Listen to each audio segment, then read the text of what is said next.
Hello বন্ধুরা, কেমন আছো? আশা করি ভালো আছো। আবারও নিয়ে চলে এলাম নতুন একটা ভিডিও। ভালো লাগলে লাইক কমেন্ট করবেন আর সব বন্ধুদের কাছে ভিডিওটা পুরোপুরি শেয়ার করে দেবেন। পুরোপুরি ভিডিওটা দেখবেন, টেনে টেনে দেখবেন না, তাহলে কিছুই বুঝতে পারবেন না। যাই হোক, দেখতেই পাচ্ছ আমি এখানে ছিম নিয়ে নিয়েছি। এখানে অনেকগুলো ছিম আছে, অনেকগুলো বলতে 700 গ্রাম ছিম আছে। এই ছিমটাকে ভালো করে ধুয়ে কেটে নিয়েছি, নিয়ে আমি পাত্রের মধ্যে তুলে নিয়েছি। অবশ্য ছিমটাকে ভালো করে কেটে নিতে হবে, অবশ্য পোকামাকড় দেখে নিতে হবে। আর এখন অবশ্য ছিমে পোকা নেই, জালি জালি ছিম, অসুবিধা নেই। যাই হোক, ছিম দিয়ে এখন চিংড়ি মাছ দিয়ে রান্না হবে। কিভাবে এই রেসিপিটা করবেন সেটা একবার দেখে নিন ভালোভাবে। পুরোপুরি ভিডিওটা দেখবেন, টেনে টেনে দেখবেন না, তাহলে কিছুই বুঝতে পারবেন না। এখন আমি পাত্রের মধ্যে রেখে দিয়েছি কেটে, আর এটাকে ভালো করে ধুয়ে নিতে হবে। অবশ্য ধুয়ে টুয়ে তুলে নিয়েছি। আর ছিমটা কত কুচি কুচি ছিম, আর এমনি ছিমি দানা হয়ে গেলে বেশি ভালো লাগে, কিন্তু সেই ছিমটা অবশ্য গলে না, শক্ত শক্ত থেকে যায়। যাই হোক, আমি এখন কেটে কুটে গুছিয়ে নিয়ে নিয়েছি। এবারে আমি চিংড়ি মাছটা নিয়ে নিয়েছি। এখানে আমি চিংড়ি মাছ নিয়েছি, দেখতেই পাচ্ছ। এই যে পাত্রের ভিতরে খোসা ছাড়িয়ে নিয়েছি। খোসা ছাড়িয়ে চিংড়ি মাছের যে শিরাটা থাকে সেটাও আমি ফেলে দিয়েছি।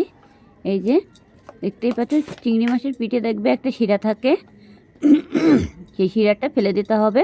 এখন আমি এটাকে ভালো করে ধুয়ে নিয়েছি। ধুয়ে নিয়ে লবণ হলুদ দেব। হলুদ দিয়ে দিয়েছি। এবার আমি লবণ দিচ্ছি। লবণ দিয়ে চিংড়ি মাছটাকে আমি মেখে নেব ভালো করে। হাত দিয়ে দিয়ে ভালো করে চিংড়ি মাছটাকে মেখে নিতে হবে। মেখে নিয়ে কিছুক্ষণের জন্য আমি চিংড়ি মাছটা রেখে দেবো। অবশ্য চিংড়ি মাছটা মাখতে তো বেশি টাইম লাগে না, কিন্তু কাটতে যা একটু টাইম লাগে। এই যে আমার হয়ে গেল মাখা। এখন আমি রেখে দিয়েছি, কড়াই বসিয়ে দিয়ে দিয়েছি তাড়াতাড়ি করে। কড়াইতে আমি তেল দিয়ে দিয়েছি। কড়াই অলরেডি গরম হয়ে গেছে, দেখতেই পাচ্ছ। অল্প করে তেল দিয়েছি, আমার যে চিংড়ি মাছটা ছিল। এবার সেই চিংড়ি মাছটা আমি কড়াইয়ের ভিতরে দিয়ে দেবো। দিয়ে দিয়েছি। এবার এটাকে ভালো করে ভেজে নিতে হবে। চিংড়ি মাছটা লাল লাল করে ভেজে নিতে হবে অলরেডি। আর চিংড়ি মাছের যে জল ভাগটা থাকবে সেটা পুরো না থাকলে, যেন না থাকে সেরকমভাবে ভাজতে হবে।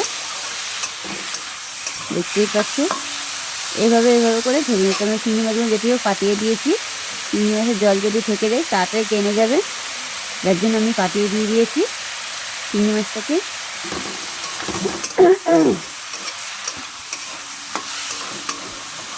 এবার নাড়াচাড়া দিতে হবে যাতে পুড়ে না যায়।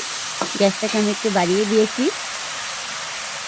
চিংড়ি মাছের জল ভাতটা ছেড়ে দিয়েছে, দেখতেই পাচ্ছ। এই দেখো জলটা, মানে চিংড়ি মাছের ভিতর থেকে যে জলটা ছিল সেই জলটা বেরিয়ে আসছে। অবশ্য পুরো জলটাই টেনে যাবে, এমনভাবে ভাজতে হবে।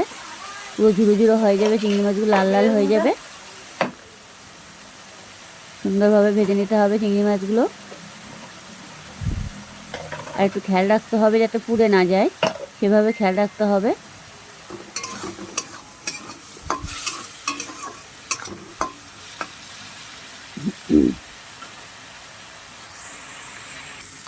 এবার দেখতেই পাচ্ছ চিংড়ি মাছে কোনো জল ভাব নেই, পুরো চিংড়ি মাছটা ভাজা হয়ে গেছে আমার। এবার আমি চিংড়ি মাছটাকে ভালো করে নাড়াচাড়া দেবো, আর একটু নাড়াচাড়া দিয়ে চিংড়ি মাছটাকে এবার নামিয়ে নেব আমি। এটাকে ভালো করে নাড়াচাড়া দিয়ে এখন আমি ভালো করে নামিয়ে নিচ্ছি চিংড়ি মাছটাকে। আর একটু হালকা ভাবছি হবে কি না দেখে নিই। তারপর দেখলাম না, হয়ে গেছে। এবার আমি নামিয়ে নিয়েছি। নামিয়ে নিয়ে কড়ার মধ্যে আমি আবারও তেল দিয়ে দেব।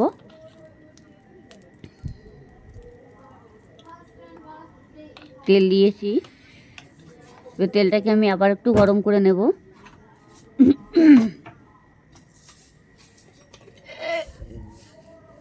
তেলটা অলরেডি গরম হয়ে গেছে। আমি এবার কালো জিরে ফোড়ন দিয়ে দিয়েছি।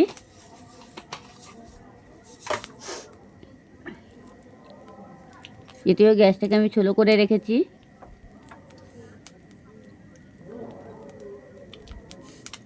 এবার আমি একটু পেঁয়াজ কুচি দিচ্ছি। আপনারা চাইলে দিতে পারো, না চাইলে নাও দিতে পারো, কোনো অসুবিধা নেই। এটি হোক, আমি চিংড়ি মাছটা দেবো তো, যার জন্য আমি একটু পেঁয়াজ কুচি দিলাম। একটা পেঁয়াজ দিলেও হবে, অসুবিধা নেই। এবার আমি এটা ভালো করে ভেজে নেবো পেঁয়াজটা। অবশ্য মানে বেশি পোড়া পোড়া করলে হবে না, একটু হালকা লালচে লালচে ভাব হয়ে যাবে, লালচে ভাবটা আসবে। এবার যে আমি ক্যাপসিকামটা কেটে রেখেছিলাম সেটা আমি দিয়ে দিয়েছি। এই যে দেখতেই পাচ্ছ, ক্যাপসিকামটা দিলে পরে একটু টেস্টি হবে আর খেতেও কিন্তু খুব স্বাদ হবে আর খুব ভালো লাগবে। আমার যে সিমটা ছিল কাটা, সেই সিমটা আমি এখন দিয়ে দিচ্ছি। এবার সিমটাকে ভালো করে নাড়তে হবে, অলরেডি সুন্দরভাবে নাড়াচাড়া দিতে হবে, একটু করে নাড়তে হবে, একটু করে পাঠিয়ে দিতে হবে।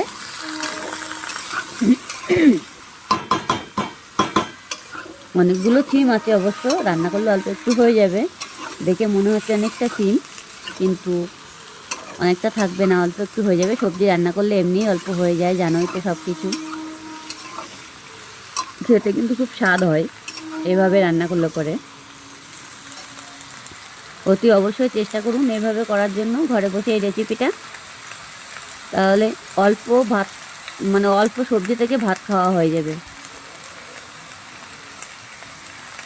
দেখতেই পাচ্ছ, এখন আমি লবণ হলুদটা দেব। সিমটাকে তার আগে কিছুক্ষণের জন্য একটু ভালো করে ভেজে নিতে হবে। এবার আমি হলুদ দিয়ে দিচ্ছি।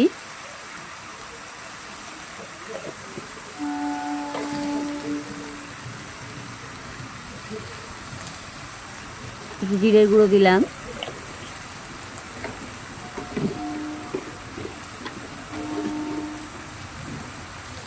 লবণ দিয়ে দিচ্ছি। লবণটা একটু বুঝে দেবেন যাতে পুড়ে না যায়, সেই বুঝে লবণটা দিতে হবে। পুড়ে গেলে কিন্তু ভীষণ বাজে লাগবে।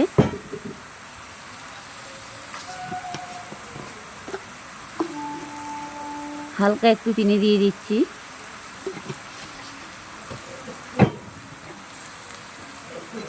এবার এটাকে ভালো করে নাড়তে হবে। এর ভিতরে কোনো আলু দেওয়া যাবে না। আর আপনারা যদি মনে করবেন যে আলু দেব, সেটা অন্যভাবে রান্না হয়ে যাবে। আলুটা দেওয়া যাবে না বলা যাবে না, ভুল, কিন্তু আলু দেওয়া যাবে, কিন্তু সেটা অন্যভাবে হবে। তাহলে সিম চচ্চড়িটা আর হবে না। চিংড়ি মাছ দিয়ে সিম চচ্চড়ি কীভাবে করবেন অতি অবশ্যই দেখে নিন ভিডিওটা, পুরোপুরি ভিডিওটা দেখবেন। টেনে টেনে দেখবেন না, তাহলে কিছুই বুঝতে পারবেন না। চিংড়ি মাছ দিয়ে সিম চচ্চড়ি কিন্তু খেতে খুব দারুণ লাগে, আর এই ঠান্ডার সময় তো আরও বেশি মজাদার একটা খাবার। যাই হোক, এটা আমি এখন ভালো করে ঢেকে দেব। চলো, কিছুক্ষণ পরে আমি আবারও ফিরে আসছি। এবার আমি ঢাকাটা খুলে নিলাম, নিয়ে আমি আবারও নাড়াচাড়া দিতে হবে। সিমের ভিতরে কোনো জল না দিলেও চলবে, কিন্তু হালকা পরিমাণে যখন সর্ষে বাটা দিতে হবে সেই পরিমাণে একটু জল দিতে হবে। তাছাড়া আদা ছাড়া কোনো জল দেওয়া যাবে না। যেহেতু আমি সিম চচ্চড়ির মধ্যে কিন্তু আমি একটু সর্ষে বাটা দেবো।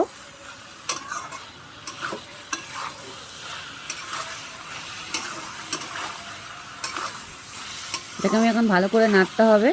অনেকটা সিমটা পুরো সেজে গেছে, অনেক সবজিটা যতটা বেশি দেখাচ্ছিল তার থেকে অনেকটা কম হয়ে গেছে, আরও কমে যাবে। যেতেই হোক একটু নাড়তে থাকতে হবে যাতে পুড়ে না যায়, সেইটুকু খেয়াল রাখতে হবে।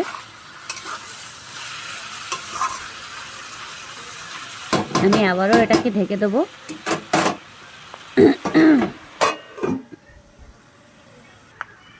আমি আবারও খুলে নিলাম, দেখতেই পাচ্ছ তো অনেকটাই হয়ে গেছে।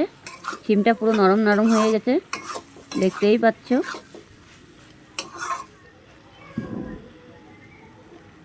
এই যে সিমটা একটু গালিয়ে দেখলাম যে হয়ে গেছে কিনা। এই সিমটা অনেকটা হয়ে গেছে সিদ্ধ, ভাজতে ভাজতে।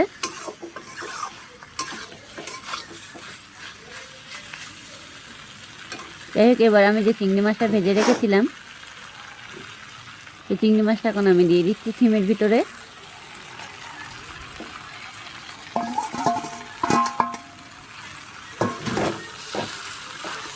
সিমের ভিতরে দিয়ে দিলাম, দিয়ে এবার এটাকে ভালো করে নাড়তে হবে।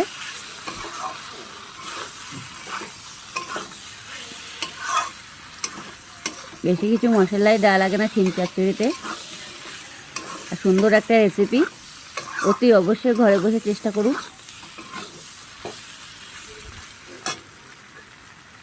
আমি এটাকে ভালো করে নাড়াচাড়া দিয়ে একটু পাতিয়ে পাতিয়ে দিয়ে ভাজতে হবে। এবার দেখো আমি যে সর্ষে আর কাঁচা লঙ্কাটা বেটে রেখেছিলাম, দেখতেই পাচ্ছ, সেটাকে আমি এখন দিয়ে দেবো। দিয়ে দিয়েছি, এর মধ্যে একটু জল দেব।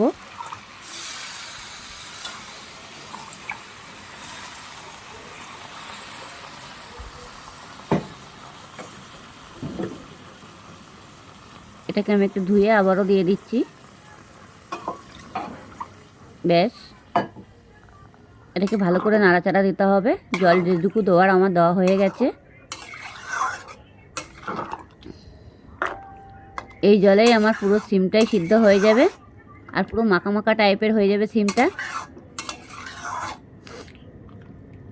দেখি একটু ভালো করে নাড়াচাড়া দিয়ে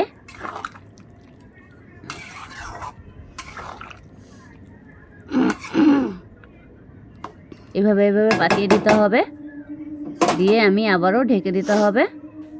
অবশ্য ঢেকে দিলাম। আমি কিছুক্ষণ পরে আবারও ফিরে এলাম। চলো দেখো, আমার সিম চচ্চড়িটা পুরোটাই হয়ে গেছে অনেকটা, কিন্তু ঝোলটা আরেকটু কমবে। ঝোলটা কমে গেলে আরও বেশি ভালো লাগবে।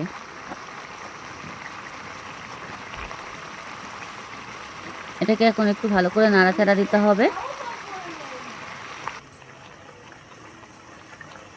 দেখবে যাতে তলায় না লেগে যায়, সেই খেয়ালটুকু রাখবে।